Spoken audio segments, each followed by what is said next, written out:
identidad sexual. La identidad sexual está dada por la presencia de los genitales. Al momento del nacer se observa y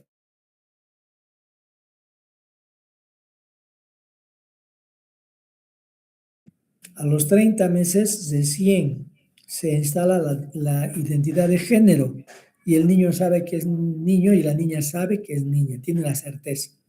Y esto es congénito. No influye en la educación. Podemos ser una familia muy permisiva, darle muñecas al niño, darle casitos y una pelota para que patee la niña, pero independientemente de esos factores sociales que normalmente ocurren con la identidad sexual, no interfieren con la identidad de género. Bueno, ¿qué pasa con los grandes simios en la infancia? Sucede que las pautas de juego de las crías de los grandes simios es un juego donde el macho monta a la hembra y la hembra monta al macho. Ustedes verán que para la relación sexual la hembra no puede montar al macho. Es el macho en que tiene que montar a la hembra y la hembra tiene una actitud más receptiva. Pero durante su infancia juegan indistintamente en estos morderse, corretear, empujarse, hacer un simulacro de que pelean y todo esto, pero el monte del macho y del hembra es indistinto. Pero cuando empieza a surgir el componente hormonal, es como que el macho supiera que es macho y la hembra que es hembra, por lo tanto la hembra ya no juega subiéndose sobre el macho, solo el macho lo hace. En ese contexto se va preparando el terreno para la actividad sexual de la especie. Entonces es interesante cómo las hormonas dan un tipo de componentes totalmente instintivos para actuar y poder realizar la actividad sexual. El sistema nervioso central y la conducta sexual están relacionadas a los niveles donde la actividad sexual compleja en el ser humano va empezando a estructurarse. Entonces, tenemos una actividad sexual en relación a que la corteza cerebral puede manejar los impulsos y el procesamiento de ese impulso que está teniendo y lo puede evaluar, lo puede pensar, lo puede llevar a un nivel más consciente de actividad y control de las estructuras más inferiores.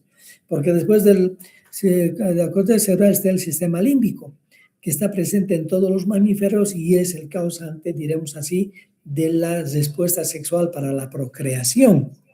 Este sistema límbico nos lleva a todos los seres humanos a tener relaciones sexuales en el contexto de la procreación. Está actuando de una forma más impulsiva, pero para eso está la corteza cerebral, para manejar estos impulsos del sistema límbico. El sistema límbico también nos da la posibilidad de cuidar de la especie, de cuidar de nuestra generación, de cuidar de nuestros hijos. Eso es totalmente del mamífero, del mundo mamífero. Más abajo tenemos el tronco cerebral que está dando la excitación e inhibición de los reflejos sexuales medulares, va comunicándose de esta manera. Luego tenemos los neurotransmisores como la dopamina, la serotonina, la oxitocina, que están inmersas en esta relación de la actividad sexual. Y finalmente la médula espinal. Y de esta manera toda la estructura para la respuesta sexual, para la vivencia sexual, para la decisión sobre la sexualidad y la parte de respuesta física está determinada por todos estos niveles. ¿Sí? Las fases de la respuesta sexual son técnicamente 5, pero 3 son las básicas porque ahí vemos que hay alteraciones. La fase de deseo, la fase de excitación y la fase de orgasmo. Por eso digo que algunos autores añaden una fase de meseta entre la excitación y el orgasmo y una fase de resolución después de este, ¿no? Entonces, ahí entra la fase de meseta y resolución. Pero más que todo, los problemas están en deseo, excitación y orgasmo. ¿Me están siguiendo? ¿Está todo bien el audio? ¿Están cogiendo bien las diapositivas? Sí, doctor. Excelente, muy bien, tengo buen retorno. Entonces, vamos a ir viendo cada una de las fases. La fase del deseo, básicamente, está caracterizada por la situación que mueve al sujeto a la búsqueda de la experiencia sexual o estar receptivo a ella. Es el pensamiento que está funcionando en respuesta a este deseo, ¿sí? Entonces, es diferente la característica de esta fase en el hombre y en la mujer. En el hombre, el primer disparador del deseo es la vista. La vista es el componente que dispara el deseo sexual frente a un estímulo visual. Muy diferente de la mujer. La mujer no dispara su deseo sexual con la vista, no. Ella más va a disparar a través de la cercanía de la persona y del tacto. Mientras el varón con la vista ya tiene como el deseo, la mujer de manera más selectiva lo hace a través del tacto, de la sensación de seguridad que le puede dar el individuo, el varón, y de esta manera es su respuesta sexual. Estamos diseñados de esta manera. Estamos diseñados de esta manera porque el hombre es quien va a proponer a través de este primer disparo de la visión la actividad sexual. En cambio, la mujer debe ser más cauta en relación a evaluar, ¿no? El varón tiene una especie de deseo de disparo que siente cuando se siente atraído por alguien. Es algo que en el cuerpo lo siente el varón. En cambio, si una mujer ve un varón muy guapo, dirá, qué guapo ese chico, pero no tendrá esa misma respuesta que tenemos. Estamos diseñados de esa manera. Luego viene la fase de excitación. Para esto ya hay un acercamiento, ya hay un contacto y todo eso, ¿verdad? Ya esa fase de deseo ya se ha dado un paso adelante y se ha pasado a esta fase de excitación. Se caracteriza por la vasodilatación refleja de los vasos sanguíneos genitales. En el hombre, la fase de excitación está dada por la erección del pene. En la mujer, por la lubricación de los genitales. Esto entonces es una preparación que va a permitir el acoplamiento de los genitales para la ejecución del acto sexual dentro de la fisiología normal de la actividad sexual. Después entonces de esto llega la fase del orgasmo. Entonces la fase en la cual se experimenta con mayor intensidad el placer sexual. La tensión que se ha producido en la fase anterior se elimina y existen contracciones musculares perineales y genitales. Y aquí está la expresión de la satisfacción del clímax. Entonces el orgasmo está representado en el hombre por la eyaculación del semen, por las contracciones de la próstata, las vesículas seminales y la uretra. En la mujer, el orgasmo está manifestado por las contracciones involuntarias del tercio inferior de la vagina e intensas contracciones sostenidas del útero. Cada una de estas etapas que hemos visto, las tres fases anteriores, pueden inhibirse.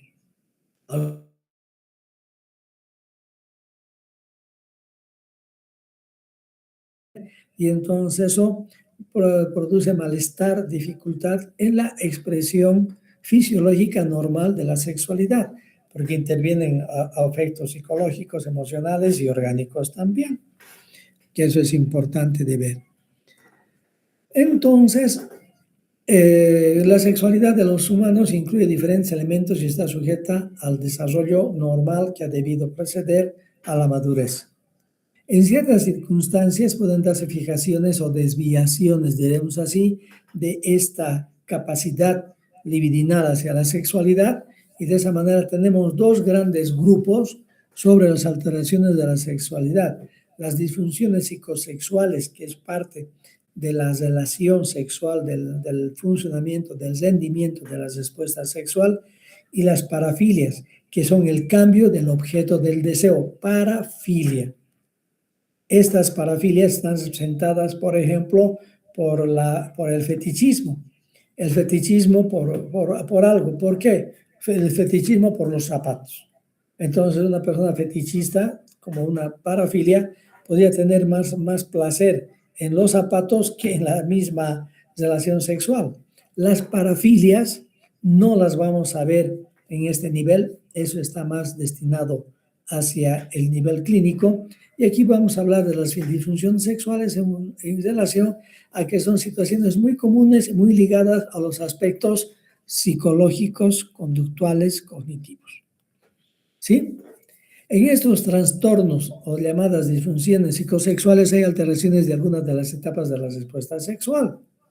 Generalmente se consideran en la respuesta sexual humana 3 fases principales, como decíamos, y que tienen importancia en la expresión clínica. La etapa del deseo, la etapa de la excitación, la etapa del orgasmo. Por lo tanto, tendremos disfunciones en la etapa del deseo, en la primera etapa, en el hecho del pensamiento y el de crear la posibilidad de la relación. En la etapa de la excitación, cuando tienen que ocurrir los cambios fisiológicos que preparan para la actividad sexual. Y finalmente, en la resolución de la actividad sexual con el orgasmo. Entonces, vamos a repasar brevemente cada uno de estos problemas que pueden suceder, llamadas disfunciones. Los trastornos del deseo sexual, la primera parte, el primer paso. Entonces, puede haber un deseo sexual hipoactivo. Esto se refiere cuando de manera persistente no existe deseo para tener una actividad sexual. Y hay personas que tienen esta característica y puede abarcar del 10 al 15% de las personas en una etapa en la cual pueden funcionar sexualmente de manera adecuada. 10 al 15%.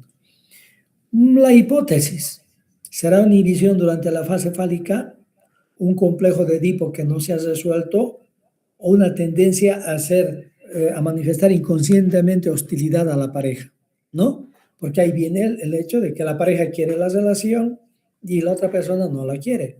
Esto lleva a problemas y puede ser manifestarse un malestar de uno de los miembros de la pareja y esto puede ser una forma de hostilidad. El complejo de Edipo, cuando no se ha resuelto esta situación de Edipo, la persona puede tener sentimientos culpígenos, sentimientos incómodos frente a la intimidad, porque no has resuelto completamente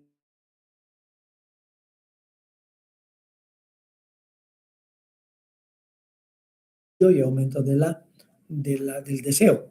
Entonces es un problema que hay que ver y hay que analizar desde el punto de vista psicológico. También tenemos la aversión al sexo que se produce en algunas personas porque además de la falta del deseo, la persona ha experimentado como repugnancia frente a la sexualidad y puede deberse a traumas, a situaciones que ha vivido en la infancia, a, también a tocamientos o algo que le han podido hacer, e incluso puede haber habido abuso sexual, pero no necesariamente el abuso puede evocar una aversión, sino a vivirlo con una sensación de ser algo repugnante o de haber tenido tocamientos inadecuados. Entonces está relacionado más con una actividad traumática, la aversión al sexo.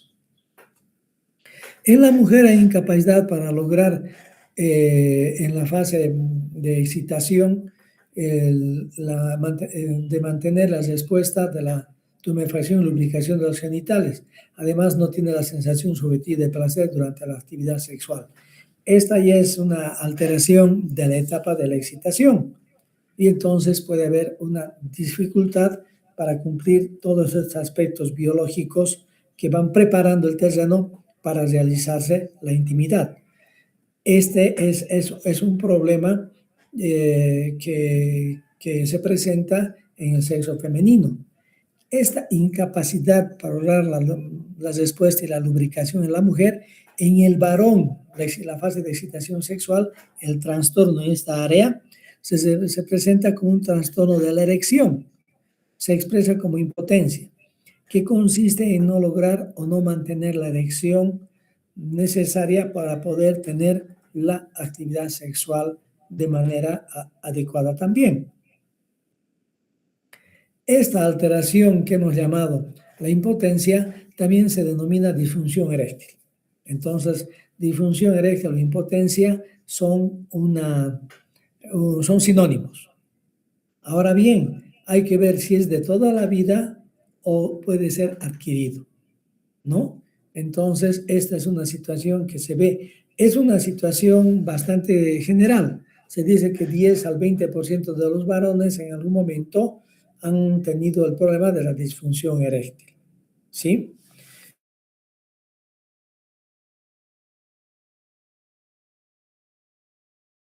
Ahí hay que evaluar algún tipo de lesión que podría haber. Si es más psicológico, entonces esto es algo que tiene que ver con aspectos psíquicos. Alrededor de los 40 años, hay un grupo de varones que tienen esta experiencia también porque está relacionado al temor de no rendir adecuadamente, al temor de que no van a poder satisfacer a la pareja. Entonces, esto puede llevar a una disfunción eréctil porque eso evita el confrontarse con el temor y con el mal rendimiento. ¿Sí? Les decía que este trastorno puede ser de origen orgánico o psicógeno. Cuando es psicológico, el conflicto es entre el afecto y el deseo. Y puede ser también un superior punitivo que ha sido criado por unos padres donde la sexualidad era castigada, donde la expresión de la sexualidad era castigada, donde alguna pequeña travesura del niño, como querer levantar la faldita a la hermana, alguna cosa así para curiosear, era castigado severamente. Entonces, el afecto y el deseo no pueden llevar a una expresión adecuada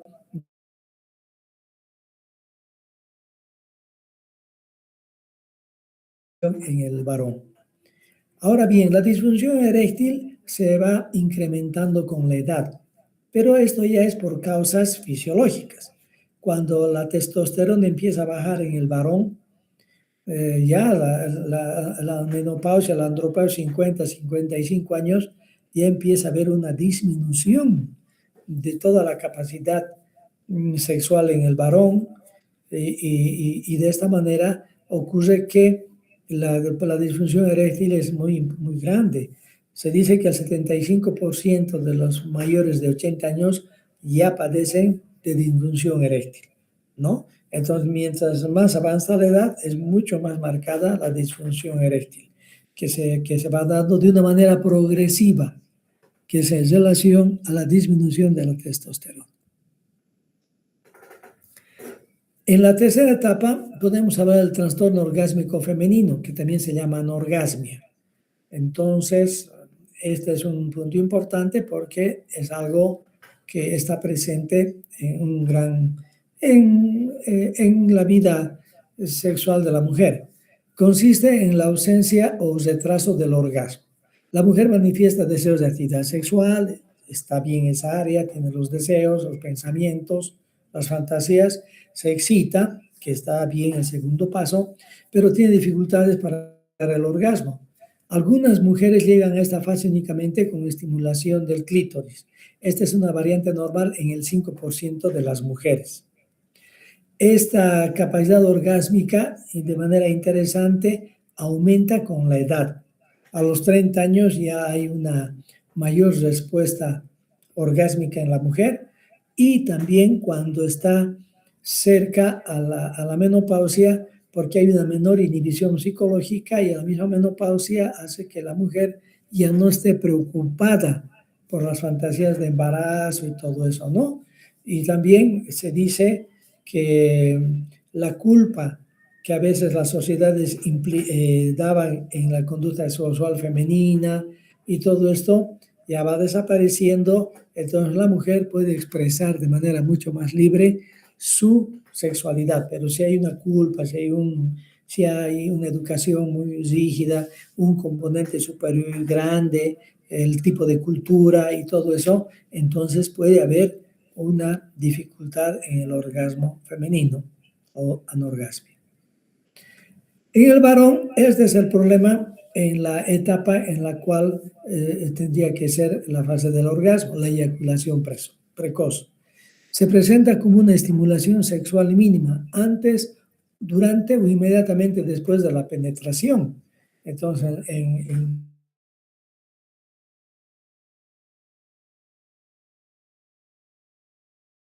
eyaculación y esto es una actividad, una experiencia que la persona no puede evitarlo. Entonces, de esta manera es que llamamos eyaculación precoz. Puede ser leve, moderada o grave. Ya en la grave ustedes se darán cuenta que ante el solo hecho de querer intentar la intimidad ya la persona puede tener este problema. Se ha visto que es más frecuente, pero en estudios de Estados Unidos en varones con formación universitaria, y es la queja principal. Miren, en un 35 y 40% de las consultas.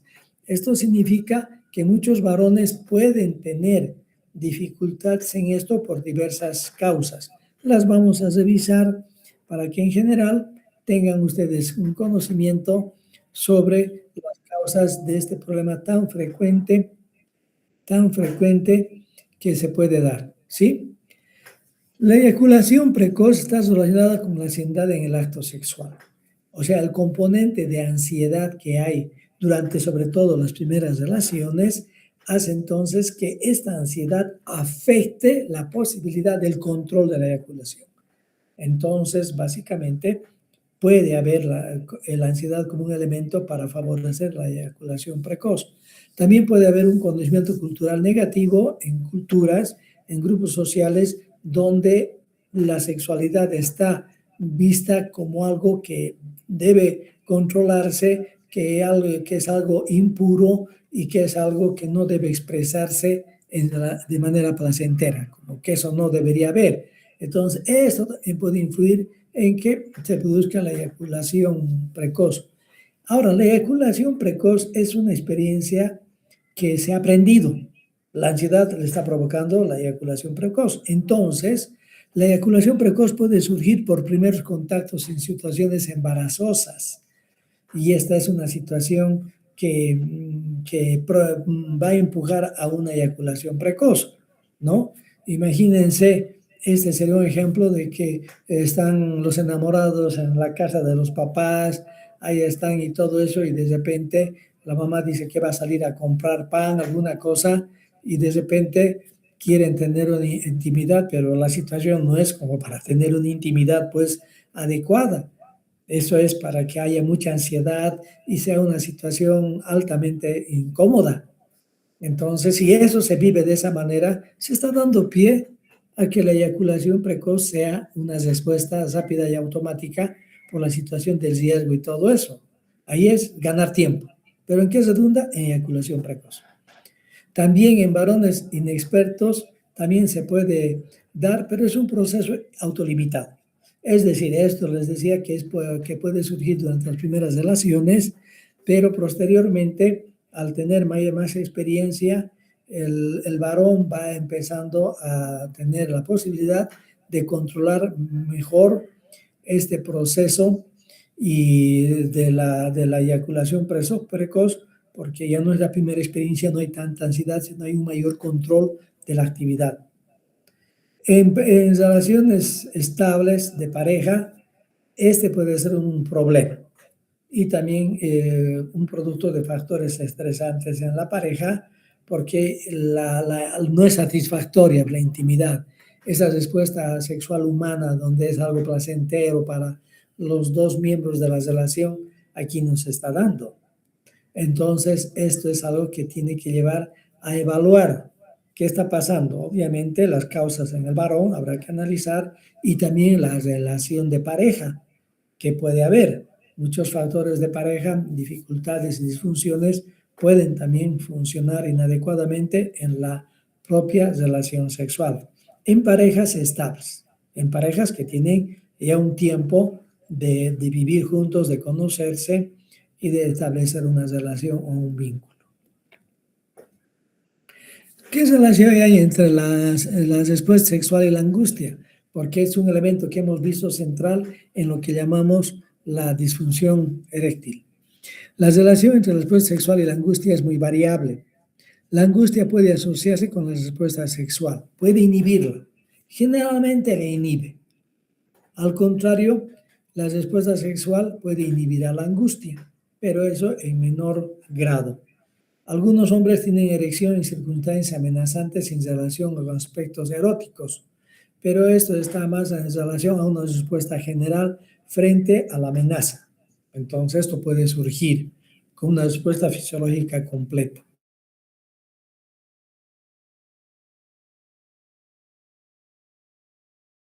Esta necesidad de funcionar de manera excelente en cada relación es una gran presión para el varón.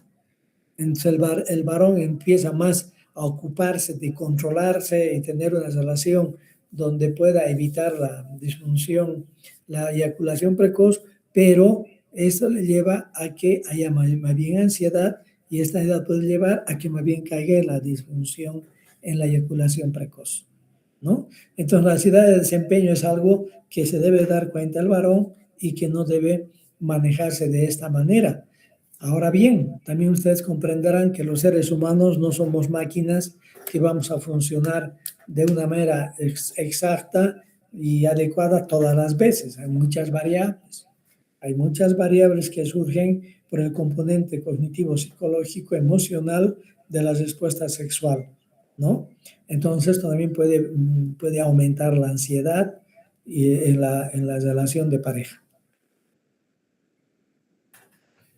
Puede ocurrir en algunas circunstancias dentro del punto de vista psicógeno que la erección se asocie con angustia, con un sentimiento de culpa, ¿no? Esto es interesante porque la inhibición de la respuesta sexual por angustia ocurre en ciertos casos de impotencia. ¿Por qué? Porque el sistema autónomo simpático es el que está más activado y de esta manera puede inhibirse la respuesta sexual por esta angustia que estás representando por la excitación del sistema autónomo simpático y hay un factor psicógeno que es la culpa, Y la culpa puede llevar a toda esta respuesta que se está manifestando. Como ustedes ven, hay varias áreas que se tienen que evaluar, que se tienen que investigar en las personas que tienen este problema de la disfunción eréctil, que es una de las más comunes causas de consulta en el ser humano.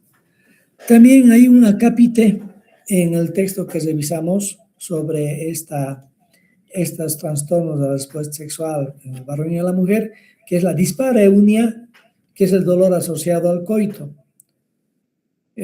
Antes, durante y después, tanto en el hombre como en la mujer, dolor por el coito. Esto está más relacionado a traumas en la infancia.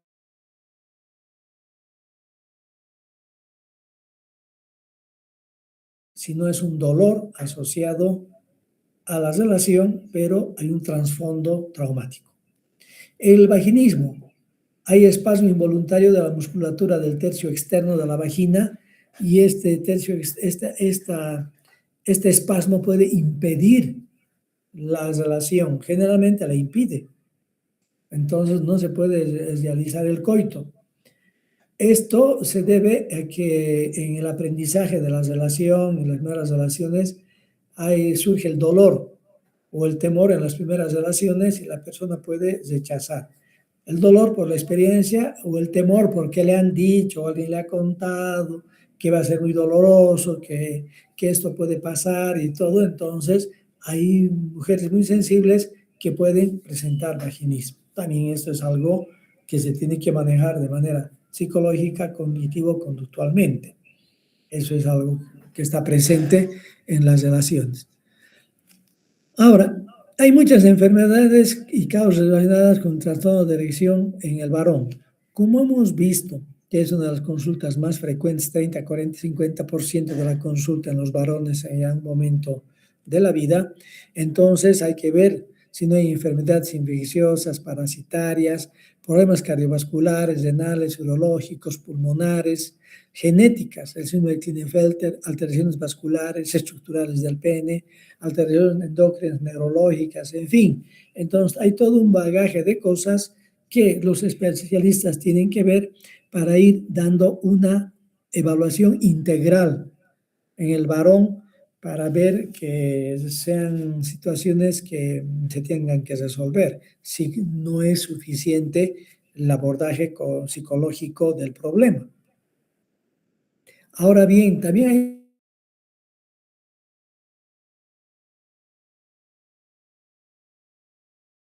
que revisar qué es lo que está tomando como fármacos, que muchos de ellos tienen efectos secundarios que afectan el rendimiento sexual, pueden producir disfunción eréctil y pueden provocar un muy mal rendimiento de la sexualidad, de la actividad sexual.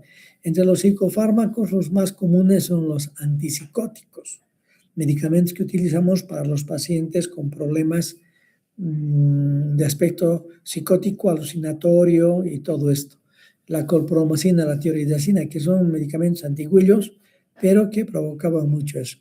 Los antidepresivos son interesantes, los antidepresivos. Hay un grupo de antidepresivos que lo que hacen, pueden retrasar la eyaculación y pueden mejorar el rendimiento del paciente, pero esto en dosis bastante bajas podríamos decir. Ahora, si el cuadro del paciente de depresión y todo amerita un incremento, probablemente provoquemos una disfunción eréctil en el paciente. Entonces, eso también depende del manejo. En el sentido, los anticolinérgicos, los antihistamínicos, los ansiolíticos, el alcohol. El alcohol predispone la fase del deseo, pero las siguientes fases, la excitación ya no, ya se frena. O sea, aumenta el deseo, pero en la fase de excitación disminuye la respuesta sexual, el alcohol. Entonces, también hay que ver cuánto bebe y todo eso, los opiáceos, los alucinógenos, el cannabis, todas estas sustancias pueden provocar entonces una disfunción sexual, ¿sí? En general, alguna noción de tratamiento, bueno, podemos mencionar en función de redondear la unidad, sabiendo que estamos todavía en la parte preclínica y ustedes en la parte clínica en psiquiatría tendrán que tener mayor información sobre esto, pero en general puede haber una psicoterapia individual para determinar si el sujeto no tiene los componentes de ansiedad, de traumas, de experiencia en la vida que le están provocando esta situación. También puede ser en una pareja establecida que sea una terapia sexual dual, donde se hable claramente con la pareja y se analicen los problemas que tienen. Se pueden hacer técnicas y ejercicios específicos para ayudar a que el varón vaya logrando controlar su eyaculación y tener un control adecuado sobre este a través de ejercicios y técnicas. En el trastorno orgásmico femenino que se tiene, la mujer tiene que empezar a tener orgasmos inicialmente propiciando la masturbación y utilizando algunos juguetes, diremos así, que favorezcan la expresión del orgasmo. Una vez que el orgasmo se ha obtenido a través de esto, es más fácil que el orgasmo se produzca con la pareja. Tratamientos biológicos, por ejemplo, fármacos para manejar esto de la erección. También en ocasiones de cirugía cuando el problema viene por situaciones vasculares o algún tipo de alteración en esta área. De esta manera hemos terminado esta unidad temática de la sexualidad humana normal y sus alteraciones, y la siguiente vamos a desarrollar la clase de disforia de género, una clase que se agrega porque hace unos 10, 12 años atrás no se hablaba de la identidad de género, simplemente de la identidad sexual. Entonces, la identidad de género es una unidad que la vamos a llevar la siguiente semana. Estén atentos, por favor, al mensaje que les voy a enviar para poder el siguiente jueves llevar adelante esta actividad. Esta clase se la subiré al Classroom del año, así que tengan muy buenas tardes. Gracias por vuestra asistencia. Han sido muy amables. Un abrazo a todos. Muy buenas noches. Hasta luego. Hasta luego, Taro. Hasta luego, Víctor. Buenas noches. Hasta luego, muchachos. Muy buenas noches. Hasta luego.